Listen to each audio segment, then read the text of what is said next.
আসসালামু আলাইকুম এভরিওয়ান, কি অবস্থা? সবাই কেমন আছেন? আশা করি সবাই ভালো আছেন। আমিও আপনাদের দোয়ায় অনেক ভালো আছি, আলহামদুলিল্লাহ। আমি আজকে সকাল সকাল রান্নাবাড়া করতে চলে আসলাম, কারণ আমার বাসায় আমার ভাগ্নি আসবে। তার জন্য আমি কিছু রান্না করে নিচ্ছি, তার পছন্দের খাবার। তো আমার ভাগ্নি যেহেতু আসবে, তো আমি রান্নাবাড়া করে নিচ্ছি। সে যদিও অল্প খাবার খায়, একদমই খেতে চায় না। তো আমি এখানে তার জন্য মুরগির মাংস, মাছ ভুনা করে নিব। তো তার সাথে আমার ছেলেরও পরীক্ষার পাশাপাশি আমিও তার পড়াশোনাটাও দেখছিলাম। বারবার যে রান্না করছিলাম, পাশাপাশি পড়াশোনা দেখছিলাম। যেহেতু সামনে এখন ফাইনাল পরীক্ষা, তাকেও পড়াশোনার দিকে মনোযোগী করার জন্য তাকে পড়তে বসিয়ে দিয়েছিলাম, আর আমি পাশাপাশি রান্নাটাও করছিলাম। তো সবাই আমার ছেলের জন্য দোয়া করবেন যাতে পরীক্ষায় ভালো রেজাল্ট করে। তো এদিকে আমি মুরগির মাংস, মাছ ভুনা, শাক ভাজি রান্না করে নিয়েছি। আর এখন যেহেতু শীতের সিজন, তো আমি অনেক শীতের সবজি দিয়ে একটু সবজি রান্না করে নিয়েছি।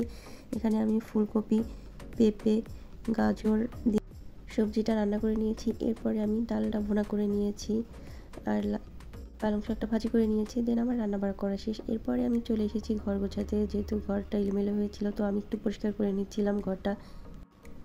দেন আমি সোফাটা পরিষ্কার করে নিচ্ছি। প্রতিদিন এত বেশি ধুলা পড়ে যে প্রতিদিনই পরিষ্কার করতে হয়, প্রতিদিনই মুছতে হয়। তো আমি এখানে সুপার কুশনগুলো বসিয়ে দিচ্ছিলাম।